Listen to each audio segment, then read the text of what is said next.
तो बच्चों welcome to the modern NCERT solution. तो कक्षा 8 का ज्योग्राफी जो कि आज लास्ट चैप्टर है मानव संसाधन, इसको इस वीडियो में खत्म करने वाले हैं। इससे पहले सारे वीडियो का सॉल्यूशन मैंने कर रखा है, आपको इसी चैनल पे मिल जाएगा, तो आप चेकआउट कर सकते हैं। चलिए इसका क्वेश्चन आंसर देखते हैं, जिसका पहला क्वेश्चन है लोगों को एक संसाधन क्यों माना जाता है। लोगों को संसाधन इसलिए माना जाता है क्योंकि मानव अपनी आवश्यकताओं और योग्यताओं के द्वारा प्रकृति में उपलब्ध वस्तुओं को संसाधन में परिवर्तित करता है, इसलिए लोगों को यही कारण है कि लोगों को संसाधन माना जाता है। चलिए नेक्स्ट क्वेश्चन, विश्व की जनसंख्या व असमान वितरण के क्या कारण है।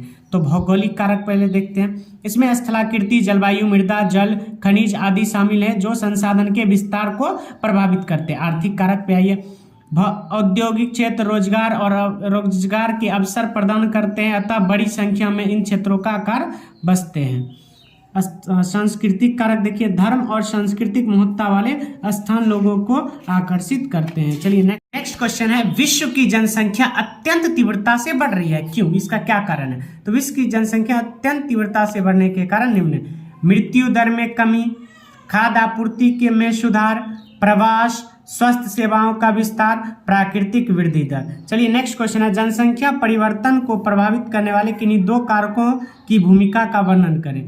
तो जनसंख्या परिवर्तन को प्रभावित करने वाले दो कारक निम्न है। पहला, जन्म दर, जिसे प्रति 1000 व्यक्ति पर एक वर्ष में जीवित जन्म लेने वाले बच्चों की संख्या के रूप में मापा जाता है। दूसरा, मृत्यु दर, जिसे प्रति 1000 व्यक्ति पर एक वर्ष में मरने वाले व्यक्तियों की संख्या के रूप में मापा जाता है। चलिए नेक्स्ट क्वेश्चन है, जनसंख्या संगठन से क्या तात्पर्य है।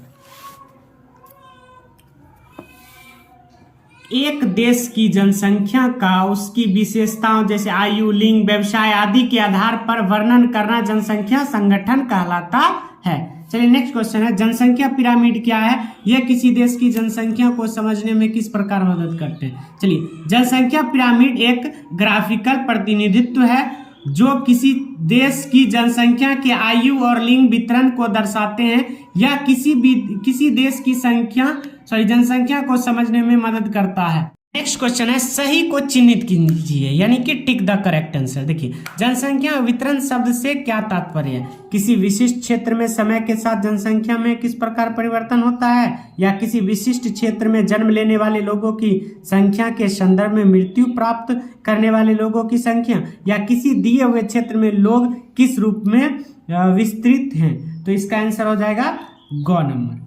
3 मुख्य कारक कौन से हैं जिनसे जनसंख्या में परिवर्तन होता है। चलिए, जन्म, मृत्यु और विवाह, जन्म, मृत्यु और प्रवास, जन्म, मृत्यु और प्रत्यक्षता। तो इसका हो जाएगा जन्म, मृत्यु और प्रवास। चलिए, 1999 में विश्व की जनसंख्या हो गई तो 1 अरब, 3 अरब, 6 अरब। तो इसका आंसर हो जाएगा 6 अरब। चलिए अगला, जनसंख्या पिरामिड क्या है। जनसंख्या का एक आयु, लिंग, संगठन का आलेखीय निरूपण।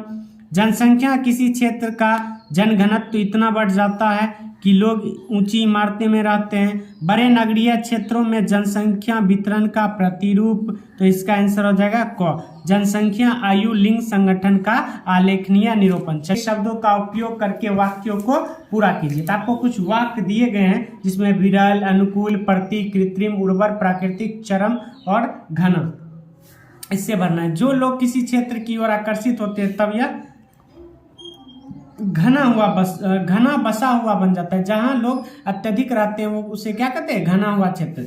इसे प्रभावित करने वाले कारकों के अंतर्गत, तो कारकों के अंतर्गत अनुकूल,